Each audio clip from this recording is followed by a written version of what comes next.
Um, wisdom, I mean, they just understand the job. They know how it needs to be done, and they know what you can do with it when they understand it. And that's kind of the core aspects of wisdom. Understand it, know how it works, and know how to use it.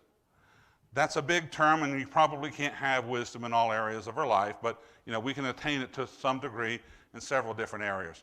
Wisdom is also an essential spiritual characteristic. We need to understand how things.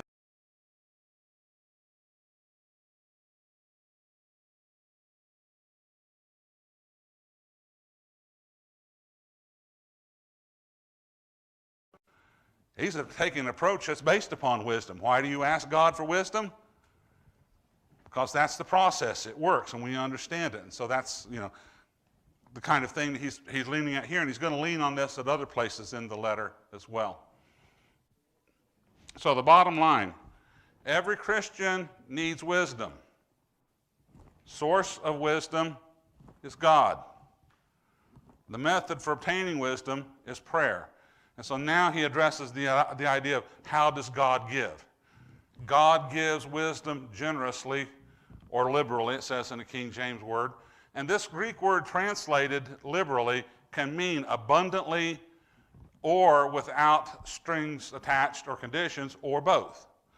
So God's got wisdom, he's got plenty of it to give, and he's not going to attach any strings to it. You need this, you ask, God's going to say, I'm going to give this thing to you, much as you need, much as you can handle, and I'm not attaching any strings to this thing. This kind of goes along with the second phrase that pops up in here, without reproach. This means that God does not belittle the one who he is giving the gift to, nor does he do it to obligate us as a recipient with the idea of, I've done you a favor, you owe me a favor. Now, if you've had small children, even as many as one, there is a time when they have asked you to the point that, why are you bugging me with this? Every time I turn around, you want something. And usually half the time it's not even good for them. God doesn't take that approach with us, is what he's saying here. And the idea of working on favors, you watch like 3 TV shows this week that are dramas, and that trope comes up all the time. I need a favor. Very well. When you get the favor, you must do me a favor in some future episode. And that's always going to work out well, right? Yeah. That's a story trope. God doesn't do that. It's what he's saying here. The condition for asking for wisdom or anything else in prayer is, number one, the belief that God will answer the prayer in accordance with his own will and in his own way. And then, number two, understanding that whatever God does to answer this thing will be to our benefit. So I want to focus your attention in verse 6 on the word doubt, because this one was, it says, but he must ask in faith without any doubting, for the one who doubts is like the surf of the sea, driven and tossed by the wind. The idea behind doubting here is kind of a specific term, and I ended up spending a lot of time on this week trying to understand what it meant, because when I read it the first time, asking in doubt kind of carries the connotation of kind of wondering, well, will God do it or will he not? I don't really know, that type of thing, and it can be that. And that's not a good attitude to have if you're going to go ask God for anything. But this particular word is the Greek word diakronos, and it means literally to judge through or to separate. One lexicon I looked at said to judge asunder. So what does that mean? Suppose that we are all sitting down to dinner together, and somebody's hosting this dinner for us, and they bring out a casserole. And the casserole has some boneless, skinless chicken breast, it has some whole grain pasta, and maybe some whole grain rice, and it's got a ton of different vegetables in it, and we would tend to look at it and say, wow, this is going to be a really healthy casserole. And for some reason, the host also threw in some liver. Okay? Now, the plate's there, here's the plate, we're all eating the casserole. If the casserole's got Brussels sprouts and broccoli and asparagus and poblano pepper and tomatoes and onions in it, and this liver, you know, what's going to happen? Well, you can look at the end of the meal at everybody's plate and you'll see exactly what happened. I didn't eat the liver. I don't like liver. So I will have kind of pushed things around on the plate a little bit and I will eat around liver. A lot of people don't like Brussels sprouts, and I don't know what's wrong with those people. But they're doing the same thing, right? You don't eat the Brussels sprouts. You pick around the plate and just eat the parts you like. That's what this word is telling us. God gave an answer. It's going to be a healthy answer, and we're not supposed to pick it apart. Eat the whole thing. That's what it means. So that's kind of a different thing. It's a little bit more subtle, but it's also a dangerous thing, isn't it, when you get right down to it? You're ignoring something there that's actually intended for your good, because I don't like the answer. James then goes on to describe this person as the surf or wave.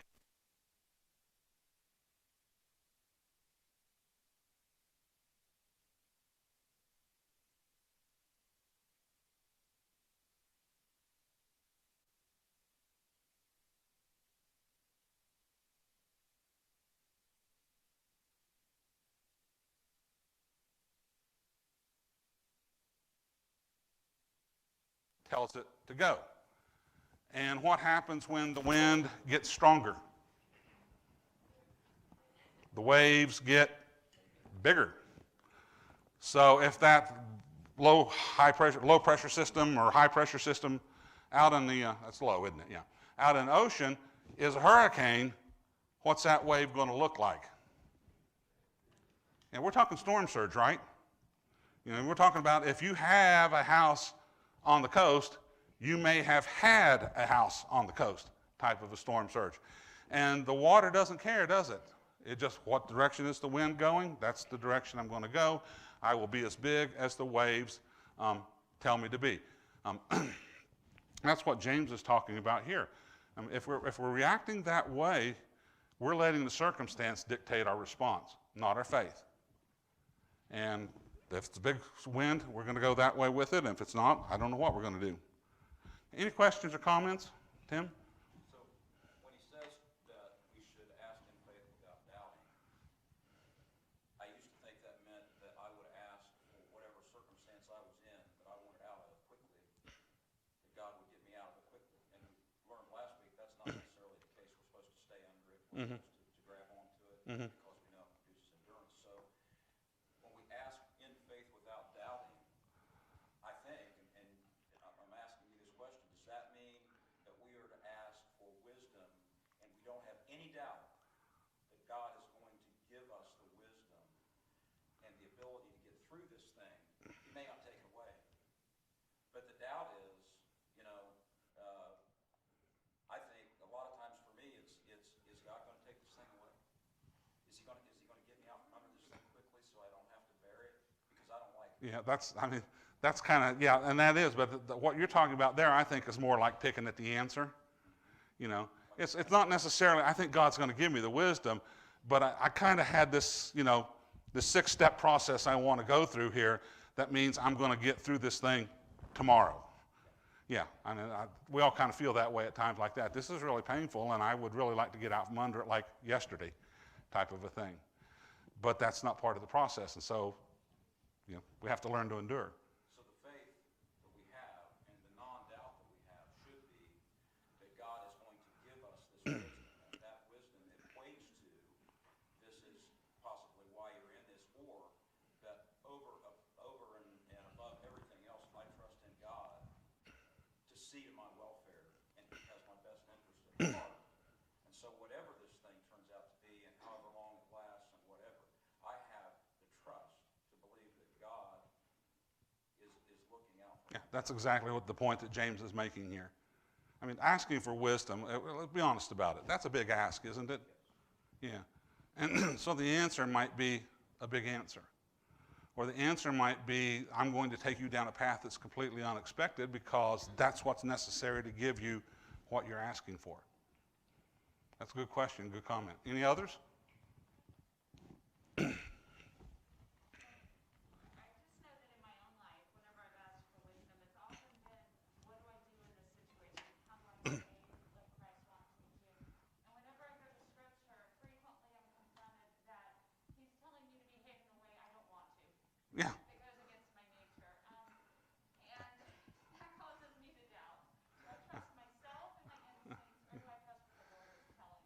Yeah, I mean, honestly, that's a very human reaction for all of us. We think of doubting as being maybe God will, maybe God won't, but we're more likely to say, yes, I believe God, but I want to pick at the answer. You know, I don't want to move things around and just eat the parts of the answer that I want. I've done it. You've done it. Is there anybody in here who's not done that? Because if you can raise your hand up for that question, I would really want to know how you did it, because I'm not. So, yeah. So we all kind of do that. Keep hitting the wrong button here. Okay, this other word that James uses in this passage is the word double-minded, and in the Greek it means literally to be two-spirited. You have two spirits here. James is the only New Testament writer to use this particular word. And the idea is that somebody is attempting to think two contradictory thoughts at the same time. Let me give you an example of this that I'll bet you every one of us has done. Have you ever approached someone and asked the question, can I get your advice on this thing? When the question you're really asking is, I've already made up my mind about this, would you please validate my conclusion? Yeah. Okay, that's double-minded right there. That's two contradictory things. I've done that. I've had people ask me the question and quickly sensed that that's the question that they're asking. My kids have all asked me that question with that particular thing in mind. And one of my kids won't even ask me for my advice anymore because I know implicitly that that's what they're asking. So, and the others, when they ask for advice, I give them what I should be doing, which is the best I can give them, you know, that I know at that particular time, and they understand this and they respect it. So we've kind of worked this thing out. Everybody's done that. We all have. So, and James said, don't be that way. If you're going to God to ask for wisdom, you're going to God to ask for advice, don't be double-minded. I mean, can you imagine what happens if my left leg tries to go this way and my right leg tries to go this way? I'm going to be on my tailbone on the middle of the floor here because you can't go anywhere doing that. It's logically inconsistent with faith, and faith and being double-minded are mutually exclusive traits. And he calls a person like this unstable. And going back to his earlier water analogy, can you build a house on water? You can build a boat as a house that floats on water, but if you want it to stay where you left it, you're going to have to anchor it to something solid. And that always comes with a whole host of other issues, like you have to install leak monitoring and things like that, because otherwise you could wake up one morning and find yourself 30 feet under the surface of the water because you sprung a leak overnight. So it comes with a lot of it, but basically building on water is unstable. It's even worse than building on sand, isn't it? It's very difficult to do. Even those oil platforms out in the Gulf of Mexico and things like that got miles of chains and cables and things like that to anchor them to the seabed so they don't move when they're not supposed to. So, okay. Yes.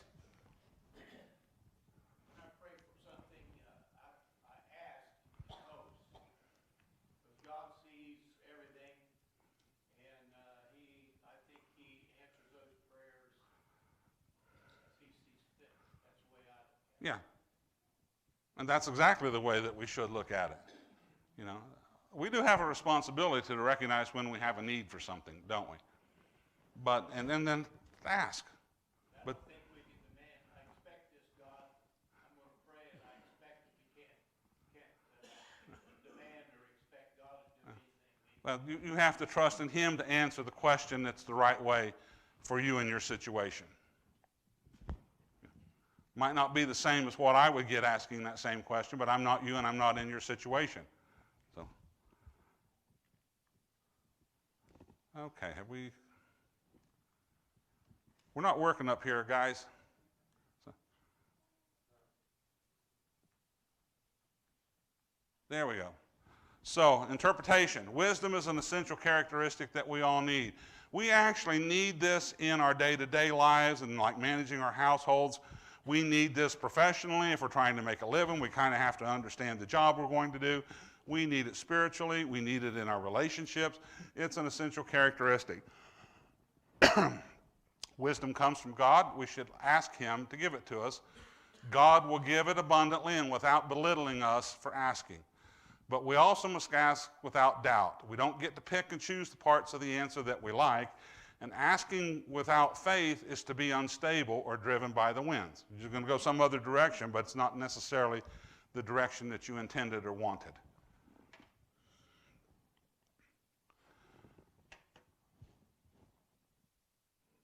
Okay, all right. Sorry, I did that myself. When asking God for wisdom or anything else, be clear in your purpose and intent. Now, sometimes, because we're human beings, the thing that we might ask for might be in response to, say, a trial or something like that, and the thing that we ask for is not necessarily the thing that we need. Okay, that's a possibility there. But ask with your, be clear in your purpose and intent of why you're asking. You can share your request with others, and they can pray with you. And I have in parenthesis, it's also a good checkpoint. And what do I mean by that? Well, suppose that I want God to let me hit the Powerball lottery and win $200 million so I can spend the rest of my life living in comfort and ease. Do they still have Powerball? I think they do, don't they? I've never played the lottery, so I don't really know. But suppose that that's my intent. And so now I'm going to go ask Richard to pray to God on my behalf that I can hit the Powerball lottery, get the $200 million, and so on and so forth. Yeah. Yeah. That's probably a better offer than I expected, honestly. But the thought of maybe asking somebody, this is what I want, and you think, I don't think they're going to be really comfortable answering that. That might be a thing that maybe you're asking for the wrong thing there. So you can use it as a checkpoint in that sense. But it's also okay to ask other people, to share. I need wisdom. Can you pray to God and he'll give me wisdom? Accept God's answer and method of delivery. Okay, you made the request. That's a fair thing to do. Trust God to give the right answer and give the right process to get you through this thing. Acquiring wisdom may require effort on our part. For example, it could involve study, training, a good mentor, and experience. Asking God may draw you down one of those paths or more of those paths. Let me give you an example. If you want to be a plumber, do you go to Home Depot and buy a couple wrenches and a toolbox and then hang a sign up that says I'm a plumber? No, because there's a lot that goes into learning the trade and things there. Now, I can know how to sweat copper and do joints and things like that. I can change the faucet. I can do all of the home repair type things and stuff like that. I can't design plumbing. I don't even know what the code is or anything like that. For me to try to design something like that is foolish. Don't have the skills for it because I don't have the training. I didn't do the study. So, you might have to study. You might have to do some training. You might need a good mentor. All of these things can help get you to that particular point. But I don't think in most cases, in fact, I would say in any case I've ever heard of, that somebody has prayed for wisdom one night and woke up the next morning and bingo, it was there. Nice box with a big ribbon on it, things like that. Here's the wisdom that you need. It might require some training. It might even require a trial. Be thankful for the gift when you receive it. Gratitude is always appropriate. And in fact, if you look at Romans chapter 1, like the first thing to apostasy is refusing to acknowledge God and give him thanks. So it's always nice to remember God in these types of a situation for the good thing that he's done on our behalf. Questions or comments? Yes. On your next to last point, where it may differ a little bit is I look at wisdom more as a gift as opposed to, I see that as your description is knowledge as opposed to wisdom. Well, discern this knowledge that I have. Yeah. Yeah, well, wisdom is actually, knowledge is kind of like the beginning of wisdom in my particular view. You learn something about electricity, say, know enough to not fry yourself, that kind of a thing. But to really understand it, it goes beyond mere knowledge and knowing how to use it appropriately as well. So, and none of that stuff comes necessarily easy. And my point here is not that we're going to work to do it. It's that might be part of God's process for us to do this. We can only wrap our brains around so many things, so few things at any time anyway. But I agree with you in principle here that you went to God to ask for it because you knew that was the source. Yeah. Okay. I'm going to go ahead and start this. We do have a little bit of time. Let's have a volunteer read James chapter 1, verses 9 through 11. Marnie? Let the lowly brother boast in his exaltation, and the rich in his humiliation, because like the flower of the grass, he will pass away. For the sun rises with its scorching heat, and withers the grass. Its flower falls, and its beauty perishes. So also will the rich man fade away in the midst of his pursuits. Okay. Highlighting some words out of the passage here. There's only one verb in this passage that applies to the reader, to us, and that's the verb glory. We're talking about humble, we're talking about high position, we're talking about rich, and we're talking about humiliation. This passage is going to describe for us the proper attitudes that Christians should have even in differing financial circumstances. I'll put this on the next slide, but I'm going to go ahead and mention it here. In the Roman Empire in this day and time, people tended to come in basically two classes. You were either wealthy or you were poor. The advent of slavery and the use of that to do many common functions and things like that basically decimated the Roman middle class. And so you were one or you were the other. Now, we're not in that kind of a situation now, but we are also kind of we're still in a situation where if you have, when you want your kids to grow up, do you want them to grow up wealthy or do you want them to grow up dirt poor, barely able to, afford a pair of used shoes? We typically shy away from that. Maybe sometimes we should shy away from the wealthy part of that aspect too, because that always tends to come with a lot of privileges and things like that. And people who have all of these things often find themselves or think very highly of themselves, regardless of how they got it. So he's talking about the proper attitudes that we need to have here. And he's talking about the brother of humble means or the sister of humble means. And the Greek word that's translated humble means not rising far from the ground. In fact, the key word in understanding this passage is elevation, or altitude above ground level, we might say here. The one who is humble, lower in elevation. The one in the high position is higher in elevation here. So then the Greek words actually start with elevation as their root here. So both the poor Christian and the rich Christian, and this is a key point here that we're emphasizing, this is in the congregation. So, we span multiple income, a wide range of incomes, but overall we are what people would call an upper middle class congregation, economically. And that's okay. Nothing wrong with that. But both the poor Christian and the rich Christian have something to rejoice or to glory in. So the word that's translated rejoice or glory means to boast or to take pride in something. It has absolutely nothing to do with whether that pride is warranted. So, an example. Ohio State's, football, everybody in Central Ohio loves it, except for the ones who are secretly aliens living amongst us, kind of a thing. And when Ohio State wins the college football national championship, which they've done a few times in the past, what do we always say? We won. We won the championship. We are the best. Am I on the team? Are you on the team? No. So this idea of we're the best is, that's kind of boasting without any actual, reason to do so because we didn't participate in it. Glory is used in the New Testament in both a positive sense and a negative sense, and Paul especially uses it in both ways. Paul gloried in several things. He gloried in God. He gloried in Christ. He gloried in the cross. He gloried in the hope of salvation. He gloried in his trials, and he even gloried in his own human weakness. None of those things were really a product of his hands, were they? But he gloried in them. That was the thing he boasted in. On the other hand, glorying in the law, glorying in self-righteousness, perhaps glorying in race or family history, or even glorying in the fact that somebody else made a bunch of mistakes that I didn't make is improper glorying. And that's something that we don't want to go into.